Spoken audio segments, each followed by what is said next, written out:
Selamat pagi semuanya, izin memperkenalkan diri. Nama saya Melinda Rasinaga, NPM 41155030240035. Di sini saya akan mempresentasikan hasil kerja saya melalui mata kuliah metode perancangan arsitektur dengan studi kasus Kimball Art Museum kayak Lois Kahn. Ini saya akan menjelaskan identitas umum Kimball Art Museum. Profil bangunan yang pertama ada lokasi bangunan, nama bangunan Kimball Art Museum, alamat 3333 Camboy Boulevard, kotanya di Fort Worth, negara bagian Texas, negara Amerika Serikat, yaitu kawasan yang menampung bagian museum dan fasilitas seni yang lainnya. Yang kedua ada fungsi bangunan. Kimball Art Museum berfungsi sebagai museum seni rupa yang mewadahi pameran koleksi permanen dan berbagai belahan dunia seperti seni Eropa, Asia, Afrika, dan Amerika. Selain itu, museum ini juga menyelenggarakan pameran temporer, kegiatan edukasi, seni, penelitian, serta program publik. Terdapat pula fasilitas pendukung berupa perpustakaan, auditorium, dan ruang administrasi. Arsitek. Nama arsitek Lois Isadore Kahn, kewarganegaraan Amerika Serikat. Peran arsitek utama perancang bangunan asli Kimball Art Museum. Lois Kahn dikenal dengan pendekatan arsitektur yang menekankan penggunaan bentuk geometri sederhana, material yang masif, kejujuran struktur, serta peran cahaya sebagai elemen pembentuk ruang. Dalam karyanya, Kahn tidak mengejar bentuk ikonik semata, melainkan berupaya menciptakan arsitektur yang bermakna, abadi, dan memiliki kualitas ruang yang mendalam. Yang keempat ada tahun perancangan dan pembangunan. Lois Kahn mulai merancang Kimball Art Museum pada tahun 1966 dengan proses pembangunan berlangsung dari tahun 1969 hingga 1972. Museum ini resmi dibuka untuk publik pada tahun 1972.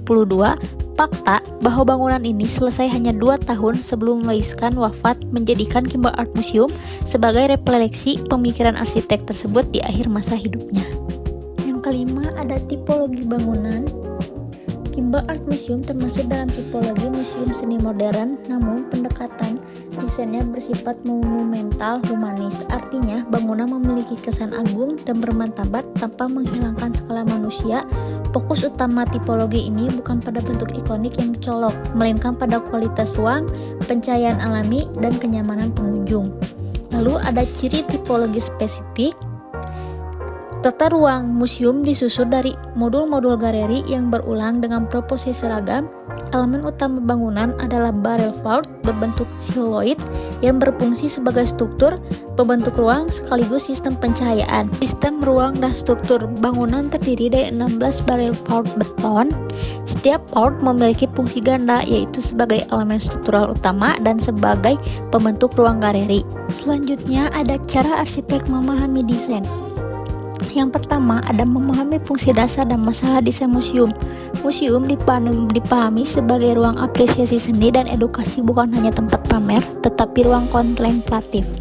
Masalah utama desain adalah pencahayaan ideal untuk karya seni, cukup terang, alami, dan tidak merusak. Bangunan harus mendukung kenyamanan visual, sirkulasi jelas, dan kualitas ruang pamer yang konsisten. Dan yang kedua ada konteks sosial budaya dan ekonomi dalam desain. Konteks sosial budaya, cahaya alami diposisikan sebagai elemen utama pengalaman arsitektur, like arsitektur. Bentuk vault terinspirasi arsitektur klasik Romawi, namun diterjemahkan secara modern. Lalu ada museum dirancang sebagai ruang publik yang tenang, reflektif, dan bermartabat. Lalu selanjutnya ada konteks ekonomi. Bangunan ditunjukkan untuk ketahanan jangka panjang, bukan solusi sementara. Pemilihan material tahan lama, beton, kayu, mempertimbangkan biaya perawatan jangka panjang. Kahn menyeimbangkan kualitas arsitektur dengan keterbatasan anggaran proyek. Lalu yang ketiga ada kebutuhan pengguna yang dikaji arsitek. Pengunjung membutuhkan pencahayaan alami yang merata dan netral agar dapat melihat karya seni dengan jelas. Selain itu, skala ruang dirancang agar terasa manusiawi dan tidak berlebihan. Ada yang keempat, tujuan perancangan dari perspektif arsitek. Tujuan utama desain adalah menjadikan cahaya sebagai pembentuk ruang, menciptakan museum sebagai pengalaman spasial, menampilkan kejujuran struktur dan material. Lalu selanjutnya, metode berpikir desain yang digunakan Lois Kahn dalam merancang bangunan Kimball Art Museum ada 4. Yang pertama, pendekatan kontekstual, contextual thinking. Kan memulai desain dari pemahaman fungsi museum dan kualitas cahaya alami sebagai kebutuhan utama. Cahaya tidak diperlakukan sebagai elemen teknis tetapi sebagai tema arsitektur. Diwujudkan melalui sistem skylight dan reflektor yang menghasilkan pencahayaan lembut dan merata. Kedua, ada metafora dan eksperimen bentuk. Penggunaan clapboard berfungsi sebagai metafora struktural dan spasial. Bentuk ini dipilih bukan untuk estetika semata, tetapi untuk menciptakan skala ruang manusiawi dan mengoptimalkan distribusi cahaya alami. Poin yang ketiga ada eksperimen formatif, forefinding atau interaktif. Kan menggunakan proses desain interaktif mengeksplorasi beberapa alternatif bentuk sebelum menemukan konfigurasi final. Pertanyaan filosofinya, what do this building want to be? Menunjukkan metode berpikir reflektif, bentuk ditemukan melalui pemahaman esensi. Yang keempat ada pemikiran struktural dan logis. Kan sering menggunakan pendekatan tectonic thinking, yaitu memikirkan hubungan struktur, material, dan bentuk sebagai suatu kesatuan yang integral. Dalam Kimball Art Museum, struktur POUT bukan sekadar penahan beban, tetapi menjadi bahasa arsitektural utama yang mendefinisikan ruang dan cahaya. Pendekatan ini juga mempengaruhi bagaimana sistem pencahayaan alami dan layanan bangunan terintegrasi. Lalu selanjutnya ada proses analisis sebagai dasar desain. Yang pertama ada awal analisis program praarsitektur. Proses dimulai dari program praarsitektur. Program menekankan bahwa pencahayaan alami harus menjadi elemen utama museum. Kan menganalisis kebutuhan pencahaya karya seni, risiko kerusakan akibat sinar langsung, serta karakter cahaya alami. Yang kedua ada analisis cahaya sebagai material arsitektur. Kan menganalisis pergerakan dan distribusi cahaya alami di dalam ruang, termasuk posisi skylight, sistem reflektor aluminium, serta perubahan cahaya sepanjang hari dan musim. Pengaruh utamanya adalah lahirnya sistem pencahayaan alami tidak langsung yang menjadi ciri khas Kimball. Lalu, poin yang ketiga ada analisis bentuk dan struktur, Porticoat. Melalui eksperimen beberapa alternatif atap, kan menganalisis hubungan antara bentuk, struktur, proporsi ruang, dan cahaya. Bentuk siloid POUT dipilih karena mampu memenuhi kebutuhan pencahayaan, struktur, dan skala ruang secara bersamaan. Lalu poin yang keempat ada analisis proporsi ruang dan proporsi. Kan menganalisis proporsi ruang galeri, hubungan antar ruang, sirkulasi, dan peran courtyard untuk orientasi dan cahaya. Pendekatan ini berangkat dari pertanyaan reflektif, what do this building want to be? Terakhir yang kelima ada analisis memilih material. Material dianalisis berdasarkan responnya terhadap cahaya, bukan hanya kekuatan struktural. Beton halus dan kayu dipilih untuk memperkuat kualitas cahaya dan suasana ruang. Lalu selanjutnya ada perumusan konsep utama perancangan Kimball Art Museum. Ada 4 poin. Yang poin pertama adalah ide gagasan utama desain. Konsep utama kan adalah light is the theme, yaitu menjadikan cahaya alami sebagai materi dan gagasan utama desain. Cahaya diperlakukan bukan sekadar kebutuhan teknis, melainkan elemen yang membentuk ruang, suasana, dan pengalaman museum. Yang kedua ada tema atau pendekatan desain.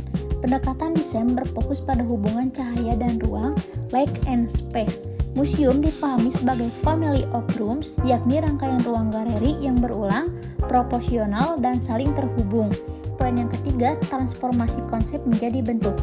Konsep cahaya diwujudkan melalui clapboard, skylight sempit di puncak lengkungan, dan reflektor aluminium.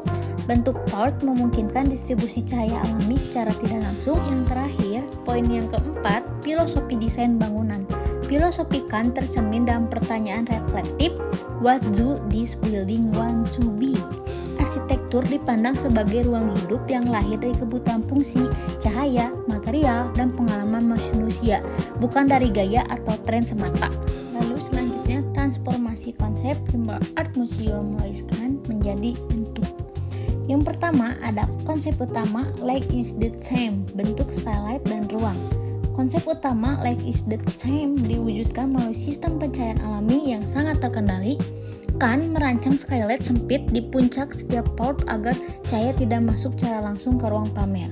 Yang kedua ada POUT siloid dari ide ruang ke bentuk struktural. Keinginan Kan untuk menciptakan ruang pamer yang monumental tetapi tetap manusiawi diterjemahkan ke dalam pemilihan bentuk Polt-Chelluloid.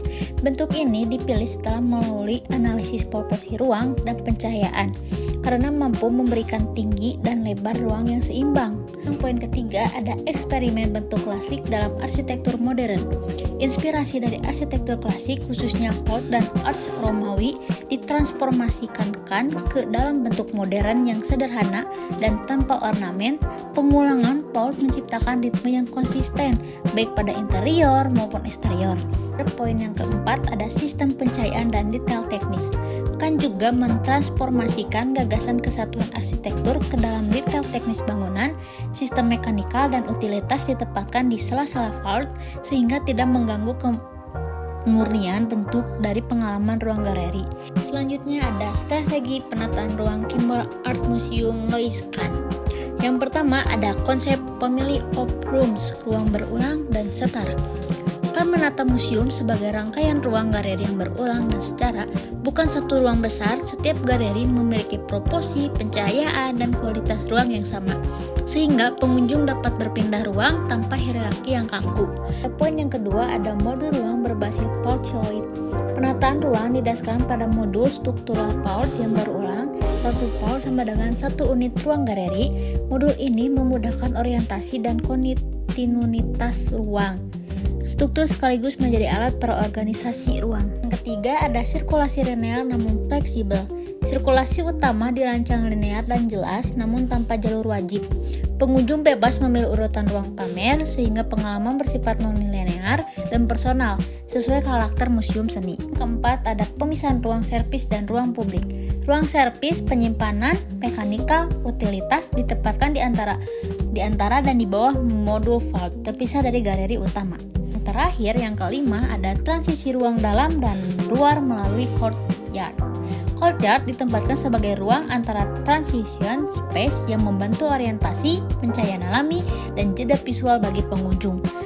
Lalu selanjutnya ada konsep sistem struktur Kimball Art Museum. Yang pertama ada struktur sebagai arsitektur utama, kan menerapkan prinsip bahwa struktur bukan sekedar penopang tetapi pembentuk ruang dan karakter bangunan. Yang kedua ada Polt-Chelluloid dari beton bertulang. Struktur utama museum berupa delta Polt berbentuk celluloid dari beton bertulang. Polt ini berfungsi ganda. Struktural menahan beban atap dengan betang lebar tanpa kolom di tengah galeri. Arsitekturalnya membentuk ruang galeri dan ritme bangunan. Ketiga ada modular dan berulang. Setiap Polt merupakan satu modul struktur sekaligus satu unit ruang. Sistem ini menciptakan keteraturan, kemudahan konstruksi, dan kejelasan organisasi ruang. Lalu juga ada konsep sistem utilitas Kimball Art Museum. Yang pertama ada utilitas terintegrasi dan tersembunyi. Kan merancang utilitas agar tidak mengganggu kualitas ruang galeri. Saluran HVAC, pencahayaan buatan, dan sistem mekanikal ditempatkan di ruang antar vault, di plenum, dan saluran tersembunyi. Yang kedua ada sistem pencahayaan alami dan sistem pencahayaan buatan. Cahaya alami masuk melalui skylight di puncak vault lalu dipantulkan oleh reflektor aluminium berlubang. Yang ketiga ada kontrol iklim untuk konservasi seni. Sistem utilitas dirancang untuk menjaga yang pertama ada suhu dan kelembapan stabil, yang kedua ada kondisi optimal untuk pelestarian koleksi seni. Terus selanjutnya ada media proses desain yang digunakan arsitek Lois Kahn. Yang pertama ada sketsa tangan, hand sketch. Media utamakan dalam merumuskan ide awal. Yang pertama digunakan untuk mengekspresi cahaya, proporsi ruang, dan bentuk vault. Selanjutnya ada sketsa bersifat konseptual, sering disertai catatan filosofi seperti what do this building want to be. Sketsa membantukan memahami hubungan cahaya ruang struktur sejak tahap awal. Pada poin kedua ada diagram konsep. Diagram dipakai untuk menjelaskan distribusi cahaya alami dari skylight ke ruang galeri, hubungan antara ruang, family of rooms, pemisahan ruang publik, dan servis. Dan poin yang ketiga ada model fisik, physical model. Kan dan tim menggunakan model fisik skala kecil untuk menguji bentuk Polt-Chelluloid, memahami efek cahaya alami pada ruang.